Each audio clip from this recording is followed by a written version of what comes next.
બનાસકાંઠા જિલ્લાના થરાદ તાલુકા મથકે આવેલા અનાજના સરકારી ગોડાઉનમાં ઠેર ઠેર દારૂની ખાલી બોટલો જોવા મળી રહી છે। જોકે ગત રોજ અમારી મીડિયા ટીમે ગોડાઉનની મુલાકાત લેતા ઓફિસની આજુબાજુમાં ઠેર ઠેર દારૂની બોટલો જોવા મળી હતી। જોકે દારૂની આ ખાલી બોટલ બાબતે પૂછતા ગોડાઉન મેનેજર મહેરિયાએ જણાવ્યું હતું કે મજૂરો દારૂ પીને ખાલી બોટલો નાખે છે। જોકે ગોડાઉનની અંદરની જવાબદારી મેનેજરની આવતી હોય તેમજ ગોડાઉનમાં કેમેરા લગાવેલા હોવા છતાં જો દારૂ પીવામાં આવતો હોય તો શું પોલીસને જાણ કરાવવાની જવાબદારી ગોડાઉન મેનેજરની નથી? બધું જાણવા હોવા છતાં ગોડાઉન મેનેજર ચૂપ કેમ રહે છે? ક્યાંક તેઓ પણ લાચાર છે કે શું? તેવા અનેક સવાલો ઊભા થયા છે। ત્યારે અધિકારીઓ આવા તત્વો સામે કાર્યવાહી કરાવે તેવી લોક માંગ ઉઠી છે।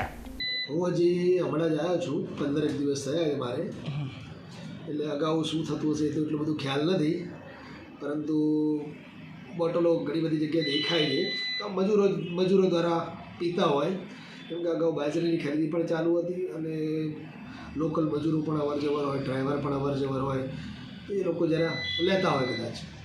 હા, એટલે અહીંયા ચાલી તો રહ્યું છે એવું થોડું ઘણું મને ધ્યાનમાં પણ લાગી રહ્યું છે, પણ હું આશા રાખું છું કે હવે આ પરિસ્થિતિ આવી ના થવા દો।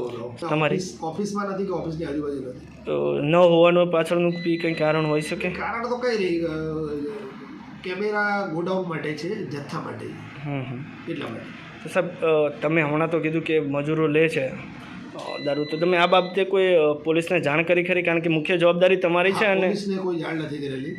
તમે તો હાલ સ્વીકારો છો કે હા મને જાણ છે કે આ લોકો મજૂરો પીવે છે, મજૂરો કે કોઈના હા, તો એ જાણ કરવી એ જવાબદારી સાહેબ કોની આવે? જવાબદારી તો મારી આવે છે। તો સાહેબ 15 દિવસમાં તમને આટલું બધું ધ્યાને આવ્યું? હું હજુ સેટ જ થયો છું, એટલે બધી પરિસ્થિતિ ધીરે ધીરે વાકેફ થઈને બધી ધીરે ધીરે બધું સેટઅપ કરી રહ્યા છો કે ખોટું થઈ રહ્યું હોય, ખોટું થતું હોય, એ બધી વસ્તુ હું જોઈ રહ્યો છું કે એટલે સુધારા પણ લાવીશ। સાહેબ, તમારા ધ્યાનમાં બી છે તેમ છતાં તમે જાણ નથી કરી પોલીસને, એ કેટલા અંશે વ્યાજબી કહેવાય છે? એ ખોટું છે, તો તમારે આ કરવું જોઈએ કે ન કરવું જોઈએ? કરવું જોઈએ। તો ન કર્યું એના પાછળનું કોઈ કારણ હોઈ શકે? નહીં, કારણ તો કોઈ નથી એવું, કોઈને કોઈ બાબતે એવું કારણ નથી ખોટું આપણું, કેમ કે હું પોતે સીધો માણસ છું, એ બાબતે આપણે કંઈ હોઈ શકે, આમ ભૂલ હોઈ શકે છે, એવી વસ્તુ ટ્રાય કરું છું। હું આશા રાખું છું કે સુધારો થઈ જાય બધો વસ્તુનો, અને આ જે વસ્તુ જે અહીંયા કમ્પાઉન્ડમાં થઈ રહી છે અમુક વસ્તુ ખોટી, જે બોટલો દેખાય જેના લીધે તો ના થવી જોઈએ, હું આશા રાખું છું કરવા માટે।